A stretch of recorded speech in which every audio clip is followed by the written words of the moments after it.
আমার নাম কিন্দ্রিলা। আমি এখন ৩৩ বছর বয়সী বিবাহিত।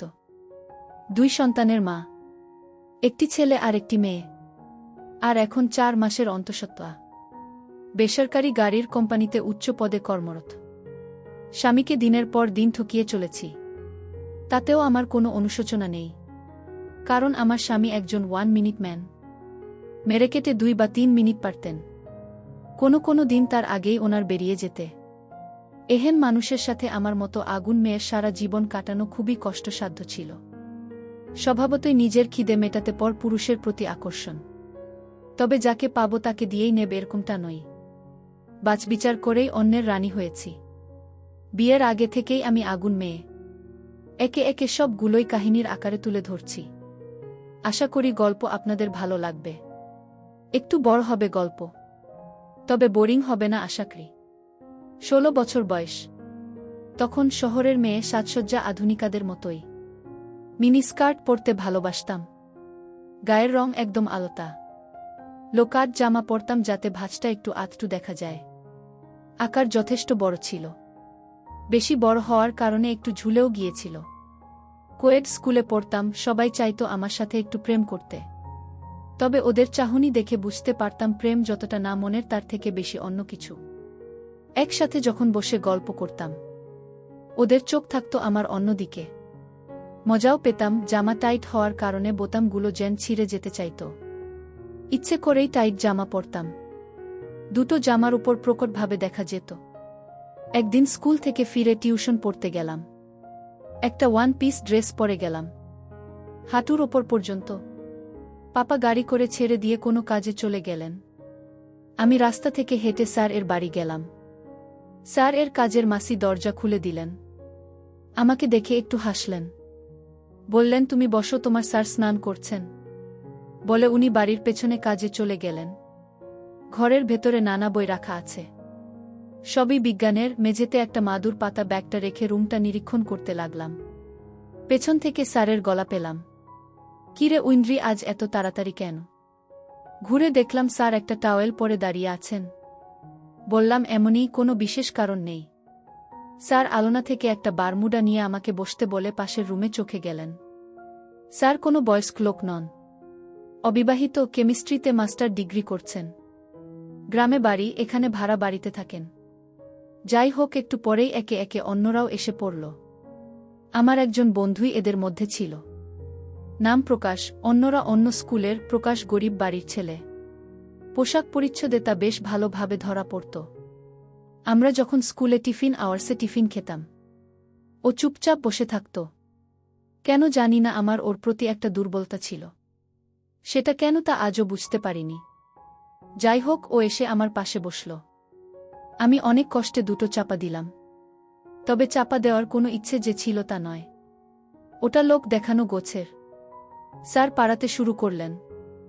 ঘণ্টা খানেক পরে প্রকাশ আমার কানের কাছে মুখ নিয়ে এসে ফিসফিস করে বলল, উইন্দ্রি, তোর জামার বোতামটা লাগা সব দেখা যাচ্ছে। চোখটা নামিয়ে দেখলাম সত্যি কথা। কখন যে উপরের বোতামটা খুলে গেছে বুঝতেই পারিনি। ভাঁজটা প্রকটভাবে দেখা যাচ্ছে। বোতামটা লাগিয়ে মৃদু স্বরে বললাম, থ্যাঙ্কস। পড়া শেষ, পাপার আমাকে নিয়ে যাওয়ার কথা, কিন্তু তখনও আসেননি। যদিও খুব দূরে নয়, 10 মিনিট হেঁটে গেলেই বাড়ি। প্রকাশ ও আমার সাথেই দাঁড়িয়ে, আমি না গেলে ও কোনোদিন যায় না। আধ ঘন্টা হয়ে গেলেও পাপা এলো না। প্রকাশকে বললাম, চল হেঁটেই চলে যাই। দুজনে পাশাপাশি হাঁটতে লাগলাম। প্রকাশ বলল, তুই এরকম কাপড় জামা পরিস কেন? বললাম, কেন, তোর কি ভালো লাগে না? বলল, ভালোই লাগে, কিন্তু অন্য ছেলেরা তোর দিকে যেভাবে তাকায় সেটা ভালো লাগে না। আজ সবাই দেখেছে। আমি বললাম, শুধুমাত্র খাস দেখেছে? তুইও তো দেখেছিস, তোর ভালো লাগেনি? বলল, আমি দেখা আর সবাই দেখা কি এক? ওরা তোর কেউ নয়, আমি তো বন্ধু। এরকমই কিছু কথা বলতে বলতে এগোতে লাগলাম। সামনে একটা গলি, বেশি বড় নয়, ওদিকের আলো এদিক থেকে ভালোভাবেই দেখা যায়। গলিতে ঢুকে প্রকাশ বলল, একটু দাঁড়া, পেচ্ছাপ করব। বলেই পাশে নালাতে পেচ্ছাপ করতে গেল। দাঁড়িয়ে কাজ শুরু করে দিল। উল্টো দিকের আলোতে ওর বেশ ভালো করে দেখা যাচ্ছিল। বেশ বড় মনে হলো। শেষ হলে কয়েকবার নাড়ালো। ওইটা দেখে কেমন একটা অনুভূতি হলো। ফিরে বলল, এবার চল। ওকে চমকে দিয়ে বললাম, তোরটা কিন্তু দারুণ। আমার কথায় লজ্জা পেয়ে গেল। হাতটা হাতে নিয়ে বললাম, চল, আর লজ্জা পেতে হবে না। বাড়ি ফিরে এলাম, মা দরজা খুলে দিল। মাকে প্রকাশের পরিচয় দিলাম। মা প্রকাশকে ভেতরে বসতে বলে রান্নাঘরের দিকে চলে গেল। আমি প্রকাশকে বললাম, তুই বস, আমি জামাটা চেঞ্জ করে আসি। রুমে গিয়ে একটা পাতলা স্ট্র্যাপ দেওয়া জামা পরে এলাম। ভেতরে জামা পরলাম না। এসে প্রকাশের সামনের সোফাতে বসলাম। একটা পা আর একটা পায়ের উপর তুলে দিলাম। প্রকাশ আমার দেখতে পেল। হাতের মুদ্রাতে ইঙ্গিত করে বোঝালো, দারুণ। মা খাওয়ার দিয়ে গেল দুজনকে। খেতে খেতে প্রকাশকে বললাম, কেমন? বলল, ঢাকা। তাই কি করে বলবো? আমি তখন পা দুটো সরিয়ে দিলাম। ও হা করে দেখতে লাগল। মায়ের পায়ের আওয়াজ পেলাম। চট করে নিজেকে গুছিয়ে বসলাম। মা বলল যে পাশের বাড়িতে যাচ্ছে। পাপা এলে যেন দরজাটা খুলে দিই। মা চলে গেল। প্রকাশের হাত ধরে আমার রুমে নিয়ে এলাম। জিজ্ঞেস করলাম, এবার বল কেমন? ও বেশ চালাক ছেলে। বলল, দূর থেকে বুঝতে পারিনি। বুঝলাম ও আবার আমার দেখতে চাইছে। জানালার পর্দাগুলো ভালো করে টেনে দিলাম। বললাম, ভালো করে দেখে নে। কাছে এসে নামিয়ে দিল। ও বল, হাত দেব? আমি বললাম, দে।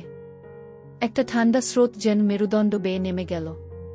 বুকের ভেতর থেকে হৃৎপিণ্ড যেন বেরিয়ে আসবে। এভাবে প্রায় কাজ করিয়ে নিতাম। উচ্চ মাধ্যমিক পাস করলাম। বেশ ভালো নাম্বার নিয়ে অটোমোবাইল নিয়ে বিটেক ভর্তি হলাম তামিলনাড়ুর এক নামকরা কলেজে। ভুলে গেলাম প্রকাশের কথা। অনেক নতুন বন্ধু হয়েছে, যদিও কাউকে তখন সেভাবে বন্ধু করিনি।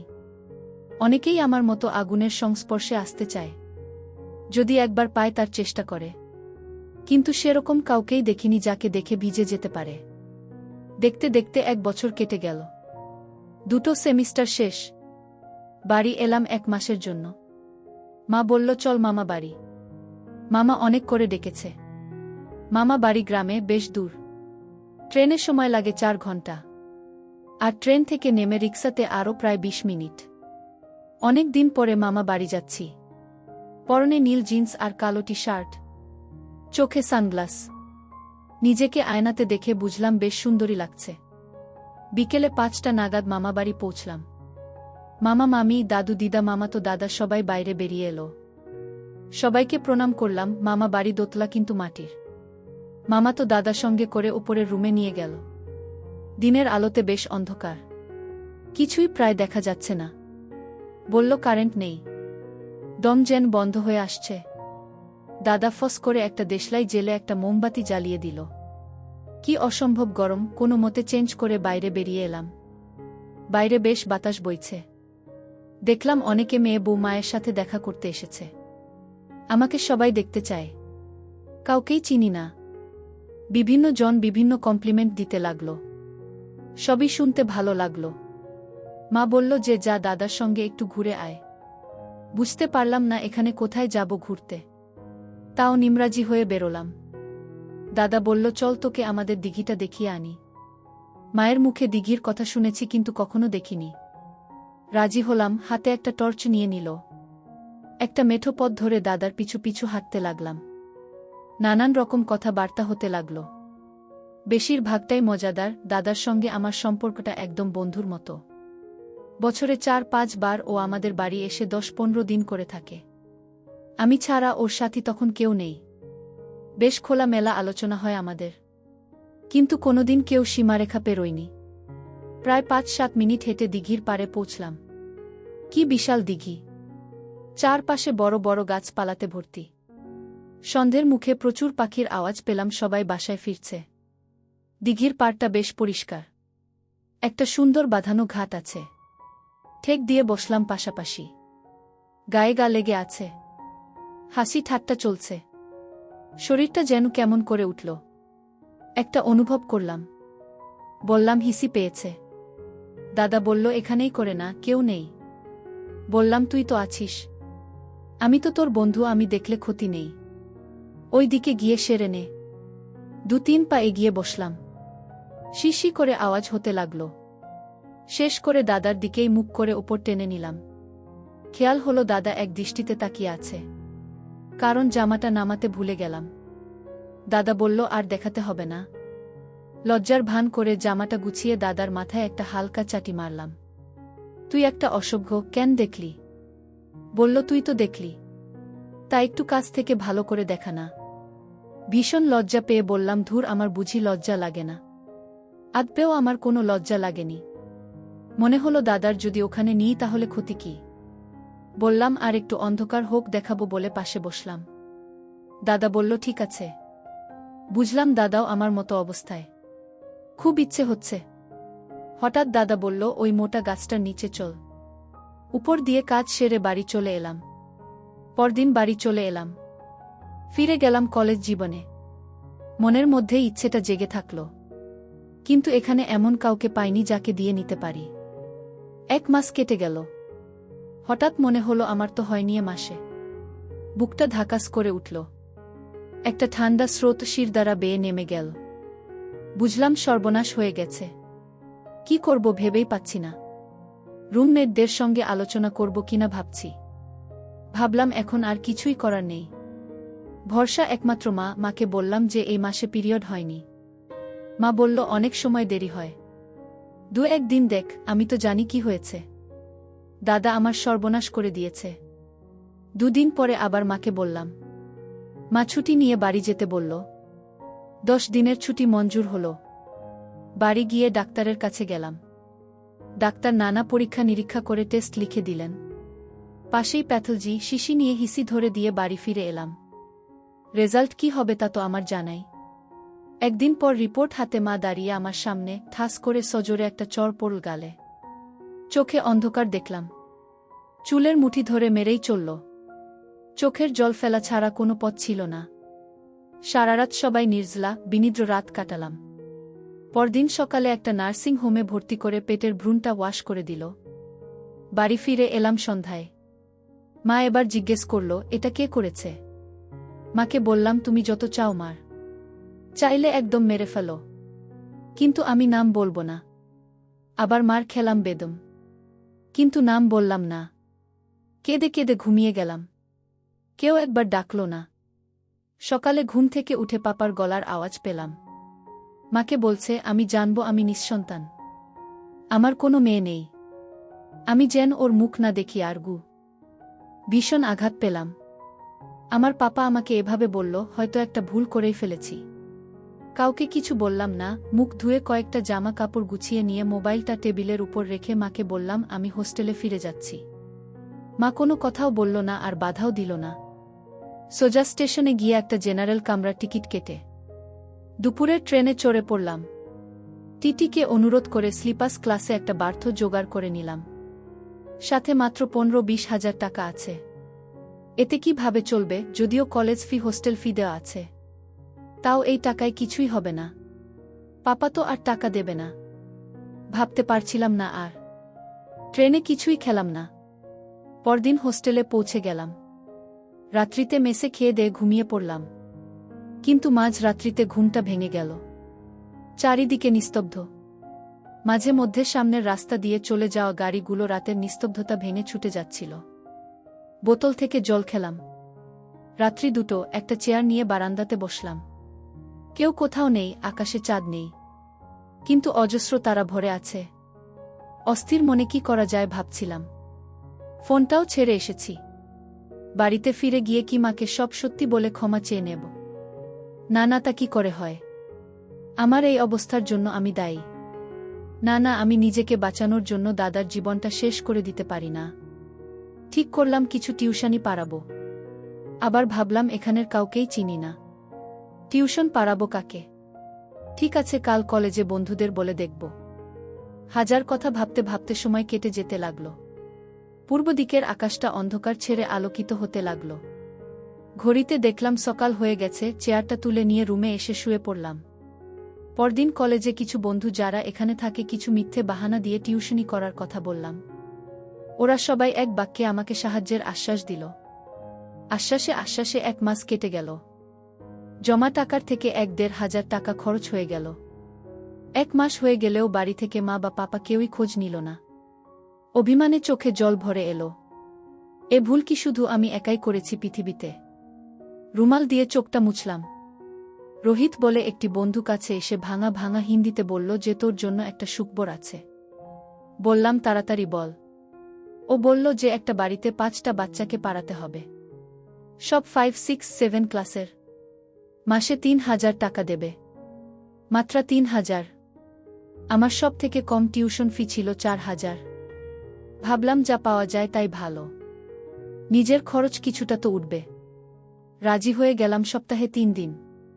এদিকে নানান চিন্তা আর খাওয়া দাওয়ার অবহেলার কারণে শরীর ভাঙতে শুরু করল। সেটা কাছের বন্ধুদের নজর এড়াল না। রোহিতকে বললাম ঘটনাটা। শুনে কিছু না বলে চলে গেল। ভাবলাম আরেকজন কাছের কেউ দূরে সরে গেল। পরের দিন ক্লাসে গিয়ে পেছনে বসলাম। রোহিত এসে পাশে বসল, ব্যাগ থেকে একটা ফোনে বের করে দিল। নতুন নয়, ব্যবহৃত। চোখে জল চলে এলো, যেটা রোহিতের চোখ এড়াল না।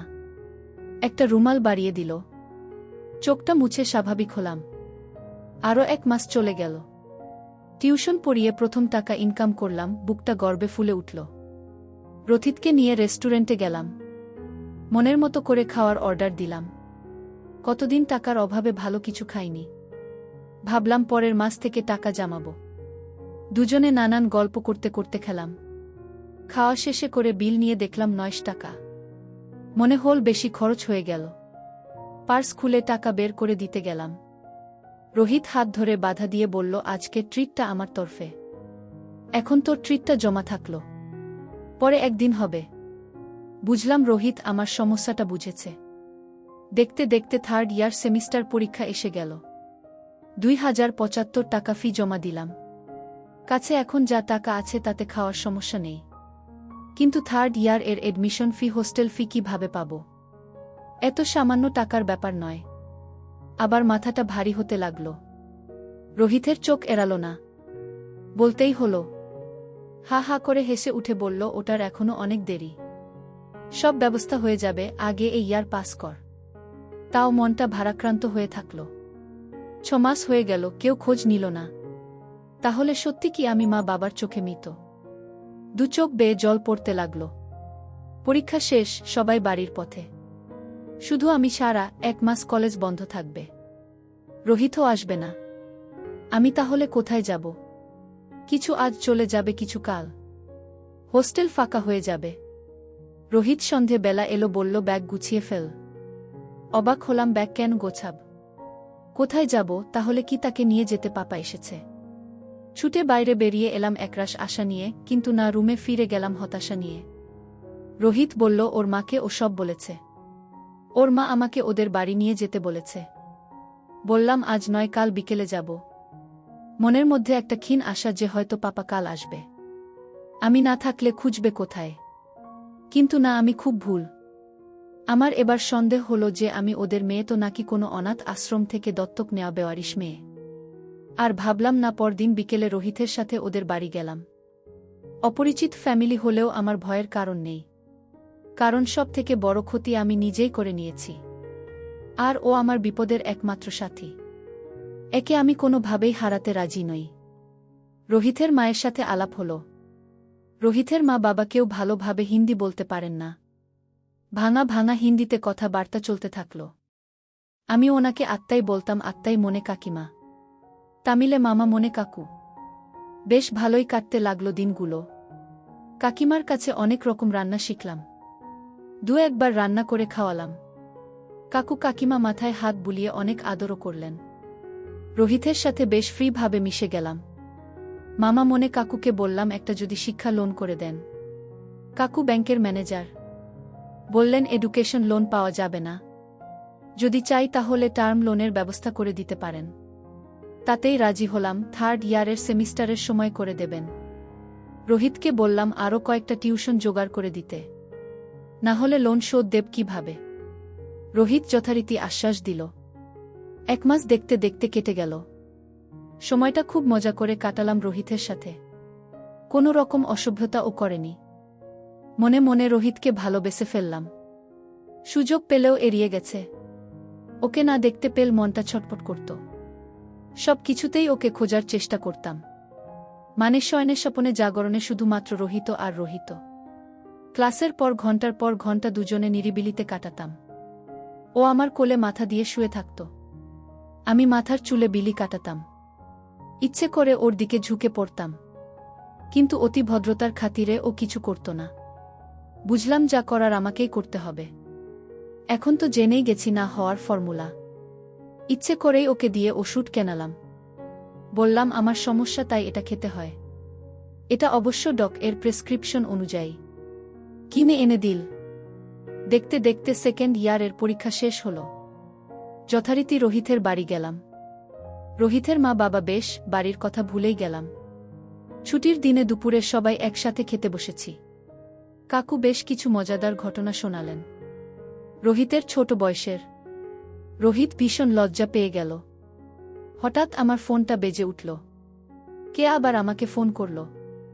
যারা করে তারা সবাই এখানে। কোনো বন্ধু হবে হয়তো। বাম হাতে ফোনটা নিয়ে চমকে উঠলাম। হৃদয় বিদীর্ণ করে দেওয়া একটা কান্না গলার কাছে আটকে গেল। কোনো নাম নেই, শুধু নাম্বার। কিন্তু এটা আমার চেনা, এটা মায়ের নাম্বার। হ্যালো, কে? ওপাশ থেকে আওয়াজ এলো, তিতলি, আমি মা। আমার মা বাবা আমাকে এই নামেই ডাকত। মা, কাকে চাইছেন আপনি? তুই কি তোর মা পাপাকে ভুলে গেছিস? বললাম সেটা তোমার ভালোই বলতে পারবে কে কাকে ভুলে গেছে। বলল, কেমন আছিস মা? আর কান্নাটা চেপে রাখতে পারলাম না। হাউমাউ করে কেঁদে ফেললাম। কাকু কাকিমা রোহিত আমার আর মায়ের কথোপকথন বুঝতে না পারলেও কান্নার ভাষা বুঝতে অসুবিধে হল না। সবাই উঠে ছুটে এলেন আমার কাছে।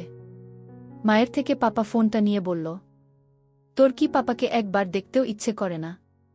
পাপার কথাগুলো স্মরণ করিয়ে বললাম। এতদিন পরে হঠাৎ কেন মনে পড়ল বেঁচে আছি কিনা যাচাই করতে।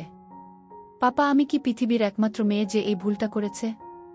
চলে আসার পরে একবারও মনে হয়নি এই অচেনা পৃথিবীতে, অজানা পৃথিবীতে আমার কি হবে? খোঁজও নাওনি তোমার, তাহলে আজ কেন? আমি এখন যাব না। কাকু আমার হাত থেকে ফোনটা নিয়ে পাপার সাথে ইংরেজি হিন্দি মিশিয়ে কথা বলতে লাগলেন। নিজের পরিচয় দিলেন, শেষে বললেন আমাকে বুঝিয়ে সামনের সপ্তাহে পাঠিয়ে দেবেন। আরও টুকিটাকি কথাবার্তা সেরে ফোনটা ছেড়ে দিলেন। দাঁড়িয়ে দাঁড়িয়ে কাঁদতে থাকলাম। কাকিমা মাথায় হাত বুলিয়ে খেতে বসলেন। কিন্তু খেতে পারলাম না। উঠে হাত ধুয়ে শুয়ে শুয়ে অনেকক্ষণ কাঁদলাম। কখন ঘুমিয়ে পড়েছিলাম মনে নেই। কাকিমার ডাকে ঘুম ভাঙল। বলল, কাকুর সাথে সবাই বেড়াতে যাচ্ছে, আমাকেও সঙ্গে নিতে চায়। কিন্তু বেড়ানোর মুড ছিল না। কাকিমাকে বুঝিয়েও বলতে উনি চলে গেলেন কাকুর সাথে, রোহিত গেল না। আমাকে একা ছেড়ে যেতে চাইল না। তাই কাকু কাকিমা দুজনে চলে গেলেন। বালিশে মুখ গুজে শুয়ে থাকলাম। হঠাৎ মাথায় হাতের স্পর্শ। রোহিত মাথায় হাত বুলিয়ে দিচ্ছে। রোহিতের বুকে কেঁদে ফেললাম। রোহিত কাছে এসে আমাকে মাথায় হাত বোলাতে বোলাতে সান্ত্বনা দিতে লাগল। কান্না কিছুটা কমল। দুজনে উঠে পড়লাম। একটা মোটা টাওয়েল নিয়ে এসে বিছানায় পেতে দিলাম। কিন্তু কেন জানি না মনে হলো এটা সাজানো ভালোবাসা।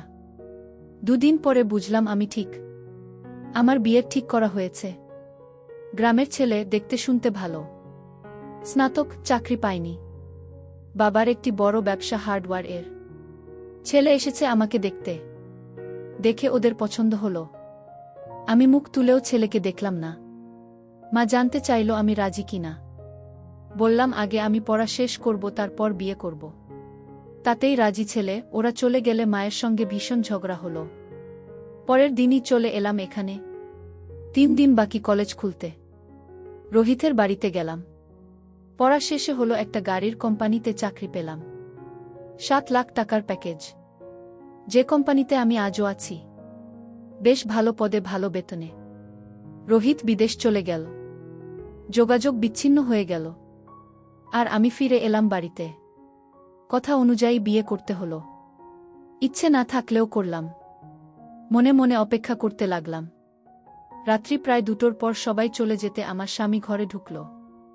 আমার কোনো লাজও নেই, লজ্জাও নেই। তাই কোনো অভিনয় নেই। সকালে ঘুম থেকে উঠে স্নান করলাম। শাশুড়িমা চা দিয়ে গেলেন। বললেন, চা খেয়ে রান্নাঘরে চলে এসো। চা খেয়ে রান্নাঘরে গেলাম। দেখলাম বাড়ির বড় বউ রান্না করছে। কাছে এগিয়ে গেলাম। এক মুখ হাসি উপহারের সাথে একটা তরকারি বানানোর আদেশ পেলাম। রাগে গাটা জ্বলে উঠল। কেউ আমাকে আদেশ করবে এটা হবে না, কিছু না বলে সবজিটা রান্না করে বেরিয়ে এলাম। কি অসহনীয় গরম, ঘামে ভিজে গেছে। রুমে ফিরে এলাম। আমার স্বামী মাঝে মাঝেই কাজের অজুহাতে আমার কাছে আসছে আর চলে যাচ্ছে। বুঝলাম ওর ইচ্ছে হচ্ছে আমাকে, কিন্তু পারছে না। ইচ্ছে করেই একটু সরিয়ে দিলাম। আমার মনের কথা পৌঁছল না ওর মনে, চলে গেল। দুপুরে খেয়ে দিয়ে রুমে এলাম। টুকিটাকি কিছু কথাবার্তা হতে থাকল। লোকটাকে দেখে রাগে জ্বলতে লাগলাম। চেয়ারে বসে বিয়েতে পাওয়া উপহারগুলো দেখতে লাগলাম। কয়েকটা বই, ফুলদানি, এরকম কিছু জিনিস। সোনাদানা সব কিছুই শাশুড়ি মায়ের কাবজাতে। একটা বই নিয়ে পড়তে লাগলাম। নামেই পড়ছিলাম, কিন্তু মন বইতেছিল না। চোখ থেকে জল বেরিয়ে যাচ্ছে। মা পাপার ওপর ভীষণ রাগ হল। এরা তো আমার জীবনের সবথেকে বড় সর্বনাশ করে দিল। এভাবে জীবন কাটবে কিভাবে? 1 সপ্তাহ কেটে গেল। অষ্টামঙ্গলাতে বাপের বাড়ি যাব। ছুটিও শেষের পথে।